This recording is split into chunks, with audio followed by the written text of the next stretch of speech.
안녕하십니까. 식사들 하셨어요? 오늘 날씨도 추운데. 혹시 이 자리가 아닌 그 전에 저를 만난 분이 계시다면, 구면이신 분들도 있겠습니다.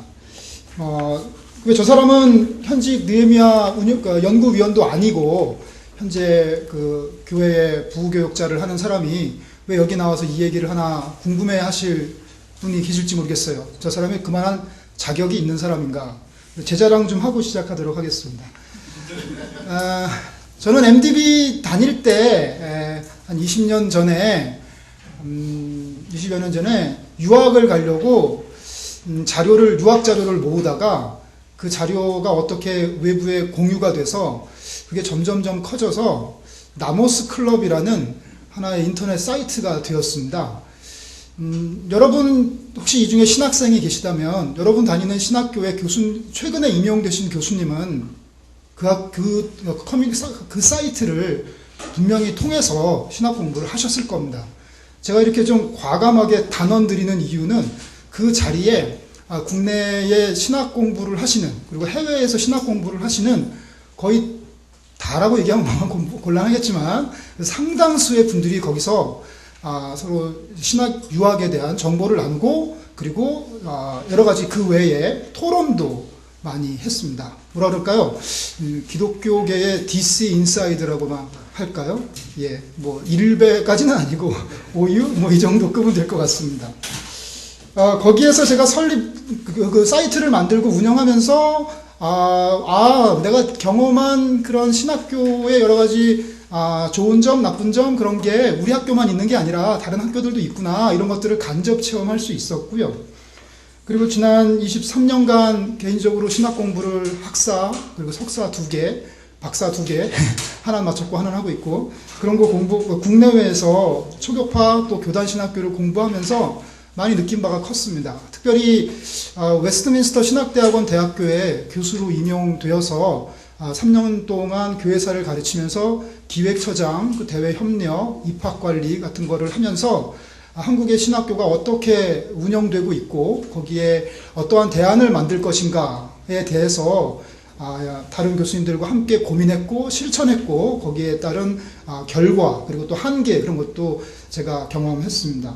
그리고 가장 최근에는 교회개혁 실천연대 사무국장으로서 한국교회에 발생하는, 보이는 또 보이지 않는 많은 교회 문제 현안들을 직접 최선에서 전방에서 경험하고 상담하면서 한국교회의 신학교육 문제에 대해서 절감하게 되었습니다. 오늘 제가 여러분과 함께 나눌 이야기는 그 이야기들의 어떤 정리된 내용이자 또 어떤 면에서는 또 부분적인 내용이라고 할 수 있을 것 같습니다.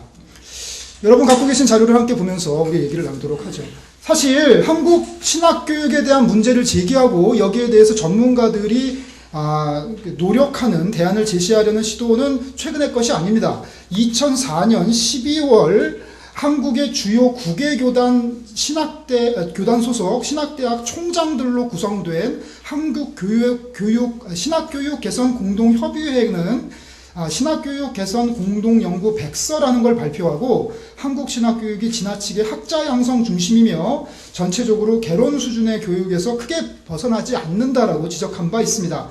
또한 2008년 11월에는 한국기독교육정보학회라는 곳에서 정보화 시대의 신학교육이라는 주제로 학술대회를 열었는데, 거기서 목회자 자질 및 인성을 향상시키고 신학교육과 현장을 연결시키고 신학과 그리고 인문학문과의 융합을 모색하는 신학교육이 되어야 한다고 전문 학자들이 말한 바 있습니다. 그리고 지난 2010년 5월에는 한국기독교학회, 한국의 기독교계의 신학계를 대표하는 학회라고 할 수 있겠죠. 한국기독교학회가 개최한 세미나 제목이 신학자가 목회자에게 듣는다에서 현장 목회자들, 우리가 이름만 대면 알만한 유력한 큰 교회, 작은 교회 목사님들이 초청해 놓고 신학교와 교회 간의 협동 프로그램을 진행해야 된다.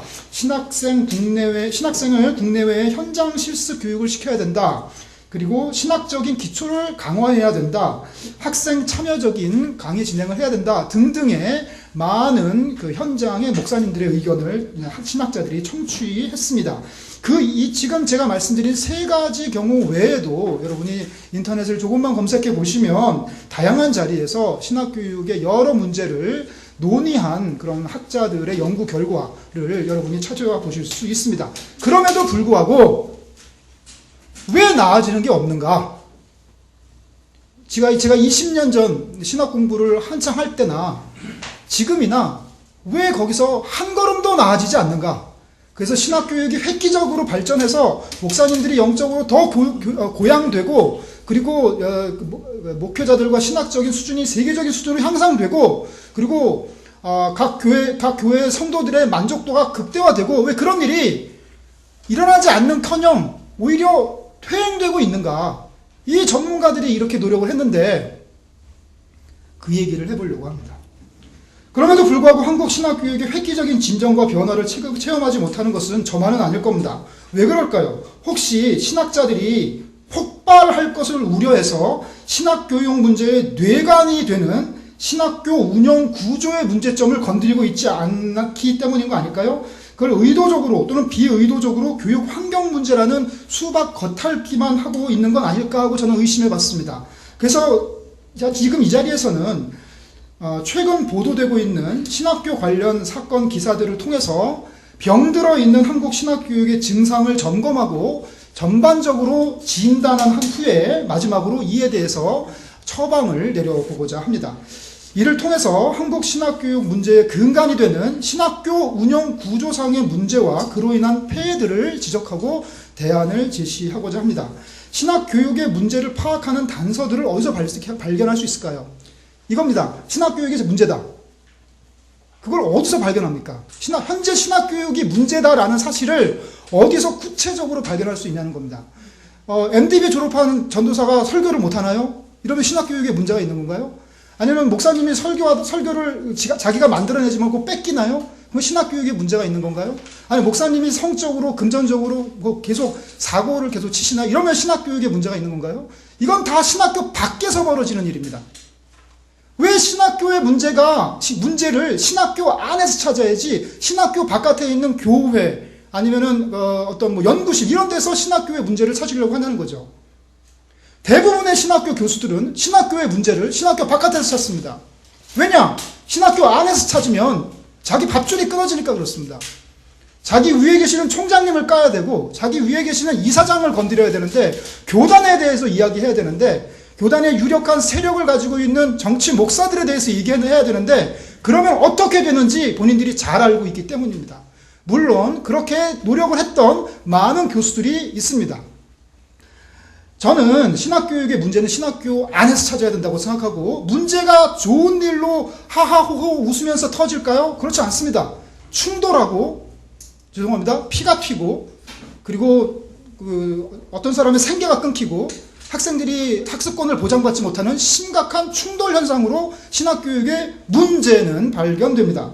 학교 구성원, 즉 이사장, 이사, 총장, 교수, 교직원, 학생들 사이에 발생하는 각종 분쟁, 주로 교수의 인사 문제나 학내 비리 문제의 원인과 과정을 살펴보면 신학교육 문제의 부끄러운 속살이 드러납니다. 비교적 최근에 발생한 신학교 관련된 사건들을 개략적으로 한번 살펴보도록 하죠.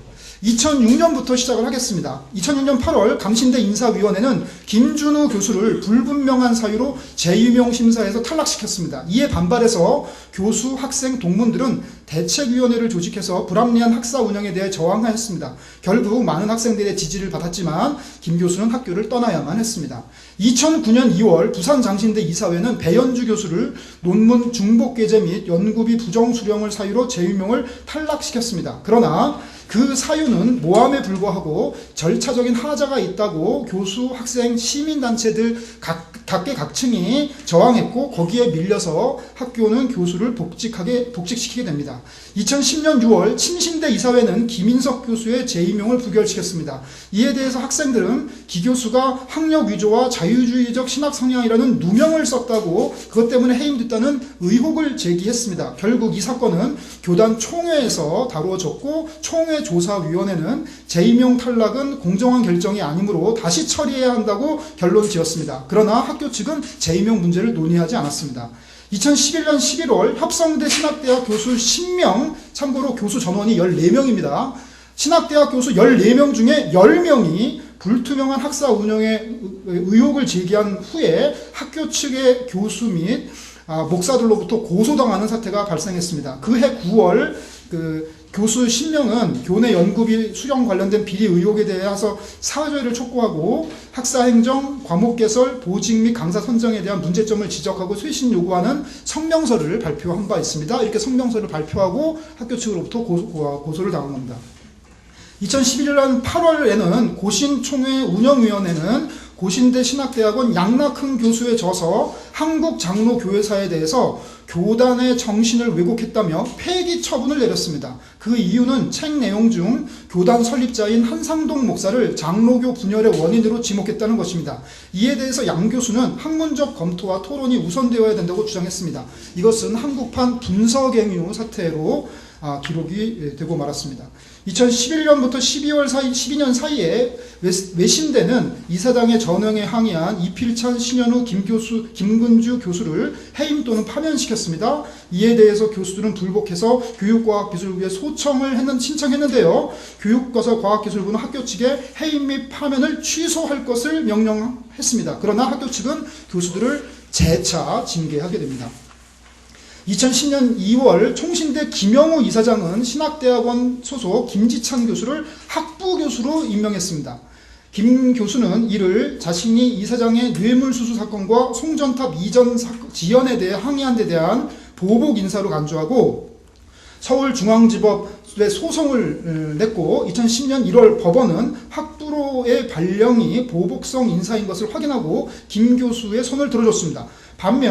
한편 2013년 6월 총신대 입시개선위원회가 발표한 재학생 대상 설문조사 결과 발표의 보고서를 보면 최근 몇 년간 신대원 응시자 수가 감소하고 있는 가장 큰 요인이 무엇이라고 생각하냐는 질문에 50%의 사람이 교단 지도자들의 실추하는 모습으로 합동교단을 기피하는 현상 때문에 라고 재학생들이 밝혔습니다. 2012년 3월에는 성결대학교 정상원 총장은 교내 입점 업체로부터 금품을 수수했다는 의혹으로 인해 자진 사퇴했습니다. 정 총장은 학교 급식업자로부터 금품을 받은 혐의로 기소되었으며 교수협의회와 노조로부터 퇴진 요구를 받아왔습니다. 한편 후임인 주삼식 총장은 2013년 9월 박사학위 논문 표절 논란과 관련해서 일부 표절을 인정하고 논문 작성 당시인 90년대에는 표절이 관례였다고 해명했습니다. 해명입니다. 2013년 10월 얼마 전이죠. 백석대학교 장종현 전 총장은 교비 횡령 혐의로 2심에서 징역 3년을 선고받았습니다. 장 전 총장은 특정 업체에게 교내 공사를 몰아주고 공사 대금을 부풀렸다가 일부를 되돌려받는 식으로 60억 원 상당을 횡령한 혐의로 지난 6월 구속 기소되었다가 1심에서 무죄를 선고받았으나 2심에서는 실형을 받은 것입니다.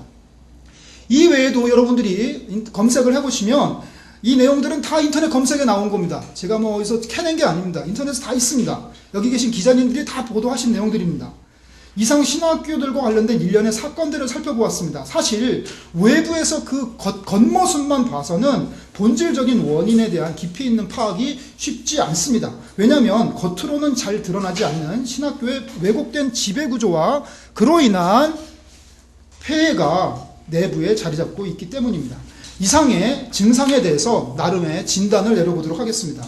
위에서 언급된 사건들을 포함한 다양한 신학교 관련 사건들을 살펴보면 공통적으로 관찰되는 요인들이 있습니다. 그것은 바로 교권 또는 개인에 의해 억압된 구조 속에서 발생하는 폐쇄적인 신학과 그 속에 억눌려 있는 교수들 그리고 학교 전반에 흐르는 세속적인 분위기 결국 세상과 괴리될 수밖에 없는 교육들의 폐해들이 나타납니다. 먼저 억압적인 구조에 대해서 살펴보도록 하겠습니다. 국내 대부분의 신학교는 교단에 소속되어 있거나 개인에 의해 사유된 경우가 많습니다. 대다수 신학교들은 교단에 소속되어 있습니다.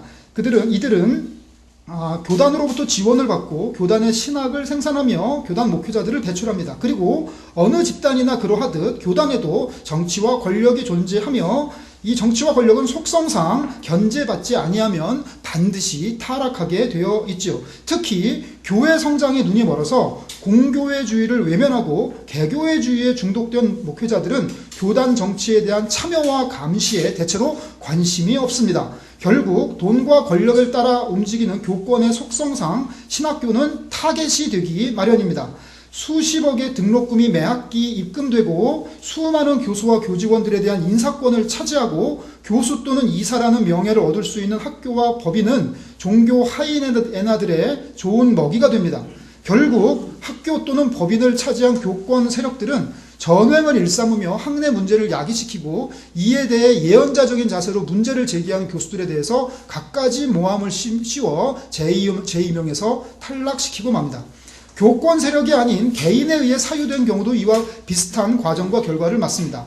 이사장 또는 총장이 학교를 자기 것이라고 생각해서 재정을 편취하려는 시도를 하거나 공정한 기준 없이 각종 인사를 제멋대로 하기도 합니다. 심지어 자녀에게 세습을 시도하기도 합니다. 혹시 자녀가 기독교인이 아니라면 신학교를 일반 학교로 성전환 수술을 시도하는 경우도 있습니다.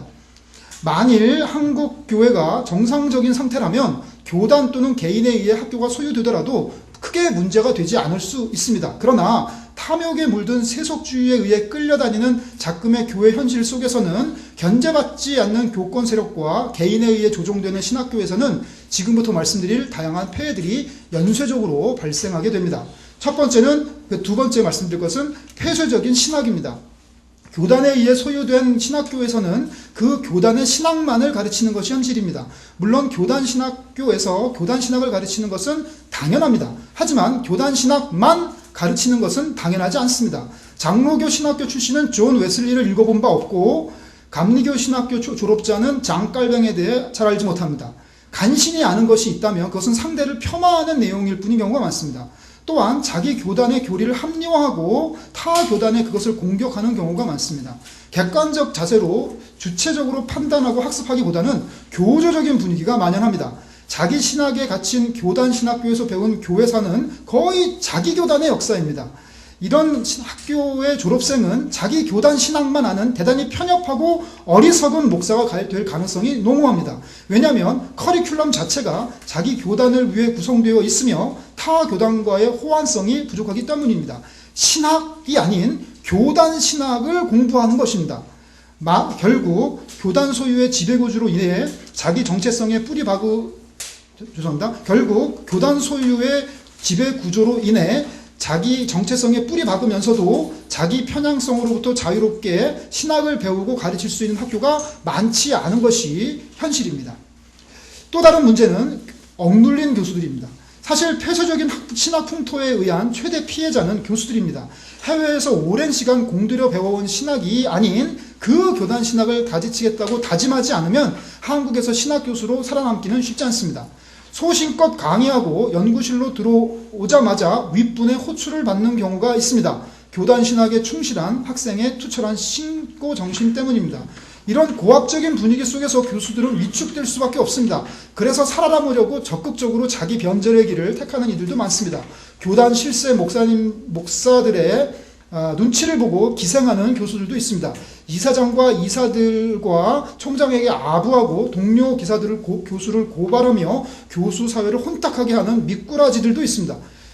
학자의 역할은 교육뿐만 아니라 연구입니다. 여기서 연구란 실험을 말하며 신학자에게 있어 실험이란 창의적인 눈으로 텍스트를 읽고 틀을 깨는 필치로 논문을 쓰는 것입니다. 그러나 교권에 눌려 자기 검열할 수밖에 없는 것이 현실입니다. 세계적인 학위를 가지고도 실험적인 연구가 불가능한 토양에서 탁월한 학문적인 열매를 맺지 못하는 나무, 그것이 바로 국내 대부분 신학교의 교수들입니다.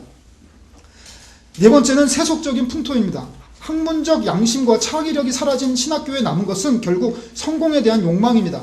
돈과 명예와 권력이 우대받는 신학교육의 현실 속에서 학생들은 성경의 가치보다는 세상의 가치에 영향을 더 받습니다. 사실 많은 신학생들의 경우에 MDB 시절부터 롤 모델은 다름 아닌 대형교회 목사나 신학교수입니다.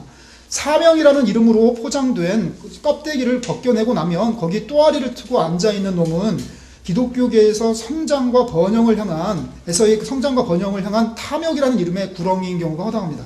그래서 신학교를 졸업하면 미국 유학 가서 유명한 학교에서 박사 공부하며 이민 목표하다가 국내 대형교회로 청빙받아 들어오거나 신학교의 교수로 오는 게 목표입니다. 화려한 교회에 수많은 교인이 모이는 교회의 담임 목사나 존경과 칭송과 높은 연봉을 누리는 교수 타이틀을 갖고 싶어 합니다. 그래서 베스트셀러 작가도 되고 언론에도 나오고 국내외 누비며 설교도 하고 싶어 합니다. 우리 아들 잘 뒀다고 부모님께 효도도 하고 싶습니다. 결국 기독교계의 스타가 되고 싶은 겁니다. 세상 사람들이 다 원하는 그것을 기독교라는 영역 안에서 차지하고 싶은 것이죠. 돈과 권력과 명예를 거룩한 방법으로 차지하고 싶은 미래의 목사를 양성하는 것이 바로 현실 신학교의 슬픈 자화상입니다. 마지막으로 문제점은 괴리된 교육입니다. 세상의 가치를 추종하는 신학교육은 역설적이게도 세상과 소통하지 못합니다. 급히 변하는 세상 속에서 절대 변하지 않는 하나님 말씀을 연구하고 사람들에게 가르치기 위해서는 사람들을 이해하고 세상을 관조할 수 있어야 하기 때문에 문학, 역사학, 철학과 같은 인문학, 정치학, 경제학, 사회학 같은 사회과학, 그리고 자연과학과의 연관성을 유념하면서 신학을 공부해야 하지만 현실은 그렇지 않습니다. 하나님 나라의 복음으로 세상을 변화시키는 그리스도인을 양성해야 할 신학교육의 목적이 무시되고 있는 형편입니다. 사실 세상은커녕 교회에도 기여하지 못하는 꼴이 지금의 신학교육입니다. 신학교 졸업자에게 요구되는 것은 성경을 교육하는 일입니다.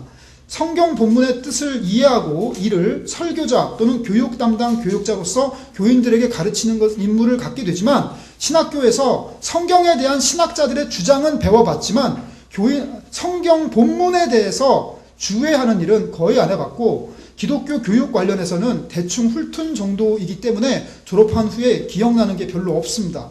그래서 기독교 서점에 진열된 대형교회 목사의 설교집이나 그 교회 부목사의 교육부서 관련 도서를 참고서를 삼아가지고 설교를 준비하고 교육 커리큘럼을 짭니다.